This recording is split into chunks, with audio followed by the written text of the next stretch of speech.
की घात -2 है, ठीक है ना। भाग का निशान है 1/10 की घात 2, फिर मंझला कोष्ठक आपका बंद हो गया, प्लस 3/4, ये आपका क्वेश्चन था, ठीक।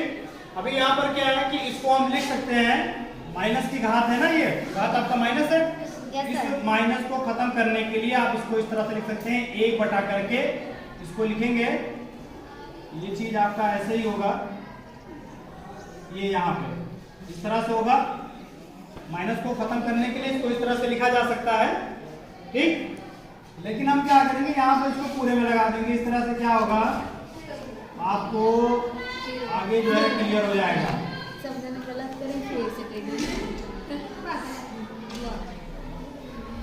ठीक है, क्योंकि एक का वर्क करेंगे तो कोई फर्क नहीं पड़ेगा, एक ही रहेगा, ठीक। अब आगे आइए आप, और इस 4 का गुणनफल मैंने कर लिया है 2 गुणा 2, 2 गुणा 2। इसको अलग कर लेंगे, क्योंकि ये जो आपका है 1/2 की घात 2, इसको आप निकाल लीजिए बाहर, 2 पंचे 10, ये आपका 200 जो है 1/10 की घात 2, भाग का निशान 1/10 की घात 2, ये वाला आपका हो जाएगा 1/4, मतलब 1 की गणना में 2 गुना 4, गुणा का निशान है, फिर 1/10 की घात, ये दोनों आपका एक समान है, ये दोनों ध्यान दीजिएगा, इसकी आधार समान है ना, 1/10 इसका भी है और 1/10 इसका भी है। आधार समान होने पर भाग में नियम है कि घातें घट जाती है, घातों को क्या करेंगे, घटा देंगे हम। तो ये आपका 2 - 2 हो गया, तो 2 में से 2 गए, कितना हो गया, 0 हो गया। और जब किसी संख्या की घात 0 हो तो उसका मान कितना होता है, 1 होता है। ये आपका ऐसे कहलाते हुए लाएंगे, यहाँ 4 1, किसी भी संख्या में अगर 1 से गुणा किया जाता है तो कोई फर्क नहीं पड़ता है, वही का वही रहता है। तो 1/4 का गुणा जब 1/4 में करेंगे तो ऐसे ही रहेगा। और ये जो आपका प्लस 3/4 बाहर है, इसको आप ऐसे ही कहलाते हुए लेके चले आएंगे। लास्ट में यहाँ पर आप इसको अब जोड़ लेंगे, लास्ट में क्या करेंगे, इसको आप जोड़ लेंगे। 4 चूंकि हर बराबर है, जब हर बराबर होता है तो हर को ऐसे ही उतार लिया जाता है और अंश को क्या करते हैं, जोड़ लेते हैं। भिन्नों के जोड़ और घटाव में यदि हर बराबर है, क्या हर बराबर है, हर, ये नीचे वाले को आपको हर बोला जाता है और ऊपर वाले को अंश बोलते हैं, तो पता है ना, इसको बटा बोलते हैं। हाँ, अगर ये आपका हर समान है, ध्यान दीजिएगा, अगर आपका हर समान है तो हर को ऐसे ही आप एक बार उतार लीजिएगा और अंश को क्या करेंगे, जोड़ लेंगे। ये मैंने लिख दिया 1 + 3 करके, ठीक है ना। तो 1 और 3 आपका कितना हो गया, 4 हो गया। 4/4, इसको सरल कर लिया जाएगा, 4 × 4 कट जाएगा, 4 × इस तरह से वैल्यू कितनी आ गई, 1 आ गई, ठीक। आगे ध्यान दीजिएगा, 8वां वाला क्वेश्चन है, ये आपका क्वेश्चन है 3/5 की घात 0 है, 3/5 की घात 1 है और 3/5 की घात 2 है, भाग का निशान है और 7/5 की घात 2 है। यहाँ पर आपका क्या है, आप जानते हैं, ये तो किसी संख्या की घात 0 हो तो उसका मान 1 होता है, तो ये तो आपका 1 हो गया, ठीक। 3/5 की घात 1 है, 1 का कोई मतलब ही नहीं है, इस तरह से आपका ये भी आपका 3/5 ही रह जाएगा। 3/5 की घात 2 है, 3 का गुणा 2 बार करेंगे तो 3 × 9 हो जाएगा और 5 का गुणा 2 बार करेंगे तो 50 कितना हो जाएगा, 25, ठीक। भाग का निशान, बाकी आगे वाला ऐसे ही कॉपी कर लिया गया है उसको, ठीक। इसके बाद में यहाँ इसका बटा हम 1 मान लेंगे, इस तरह से 1, 5 और 25 का जो लासा आएगा वो 25 आएगा।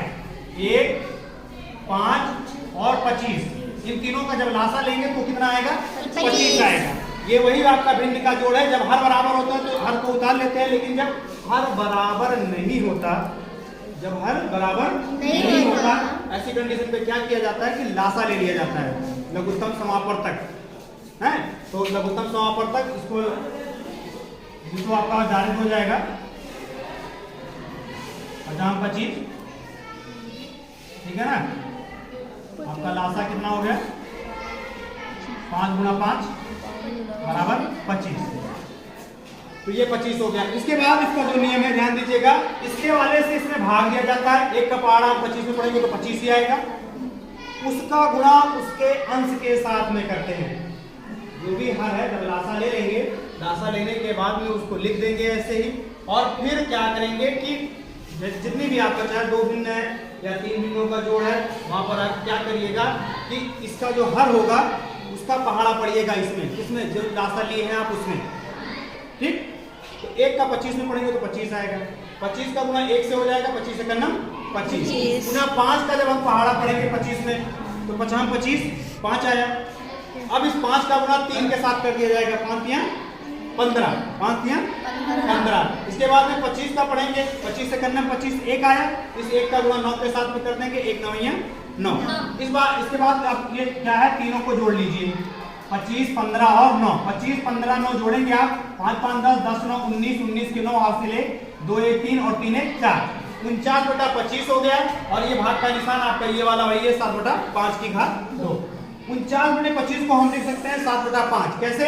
क्योंकि 49/25, 49 का जो गुणनखंड होगा वो 7 × 7 होगा। क्या होगा? 7 7 49 होता है। इस तरह से 7 की घात 2 बन जाएगा। इसी तरह से 25 वाला भी लिखा जाएगा, 50 25। इसको हम दोनों को इकट्ठा करके 7/5 की घात 2 लिख दिए। ठीक। इसके बाद में यहाँ ध्यान दीजिएगा, आधार फिर समान हो गया ना। जब आधार समान होता है तो भाग का निशान है, अगर गुणा का निशान होता तो यही घात जुड़ जाती। गुणा का निशान होता तो यही घात क्या होती? जुड़ जाती। लेकिन यहाँ पर भाग का निशान है और क्या होगा कि ये घातें आपकी घट जाएंगी, 2 में से 2 को घटा दिया जाएगा।